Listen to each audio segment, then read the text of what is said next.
तिमनगढ़ किला एक प्रसिद्ध ऐतिहासिक किला है जो राजस्थान राज्य के करौली जिला मुख्यालय से लगभग 42 किलोमीटर दूर हिंडौन ब्लॉक के पास मसालापुर तहसील में स्थित है।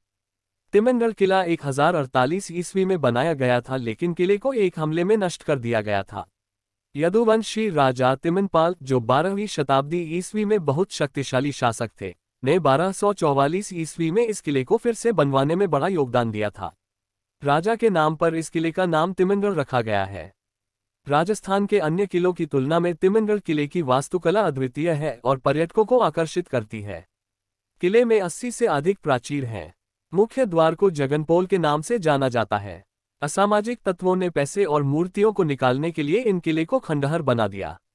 इस किले में नंद भोजई के जुड़वा कुएं, राजगिरी बाजार, फर्श के फर्श, तेल कुआं, चाक, अमखास प्रसाद, मंदिर, घुड़सवार और किले के रहने के क्वार्टर बनाए गए हैं।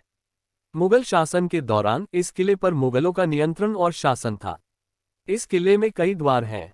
किले के बारे में यहाँ के गांव के लोगों का कहना है कि इस किले पर नतन नाम के एक ट्रेपेज कलाकार का श्राप है।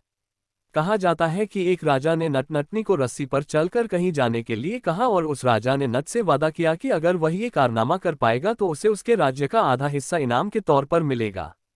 राजा की शर्त के अनुसार जब नट रस्सी पर चलकर लौट रहा था तो रानी को लगा कि नट सफल हो जाएगा, इसलिए उसने रस्सी को काटने का आदेश दिया। रस्सी कटने से नट गिर गया और चट्टान से टकराकर मर गया। नटनी की मृत्यु के बाद नट अपने वियोग में मर जाता है और मरने वाले राजा को शाप देता है कि उसका राज्य बर्बाद हो जाएगा। तिमनगढ़ किले की वास्तुकला भारत के अन्य किलों से बिल्कुल अलग है। ये किला देश के प्राचीन इतिहास की अनूठी निशानी है।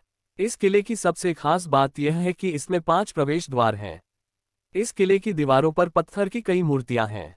इसके अलावा दीवारों पर लोगों, शहरों, बाजारों की तस्वीरें उकेरी गई हैं। किले के खंभों में भी देवी देवताओं के कई पत्थर के चित्र हैं।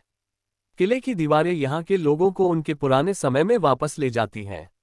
यहाँ किले के अंदर की छत के ऊपर आप डिजाइनों से सजे कई धार्मिक और ज्यामितीय फूल देख सकते हैं। लोगों का मानना है कि इस किले के मंदिर के नीचे आज भी मिट्टी की कई मूर्तियां छिपी हुई हैं। एक पौराणिक कथा के अनुसार यहाँ के लोगों का ये भी मानना है कि किले के पास स्थित सागर झील में आज भी एक दार्शनिक का पत्थर है, जिसके स्पर्श से कोई भी चीज सोने की बन सकती है।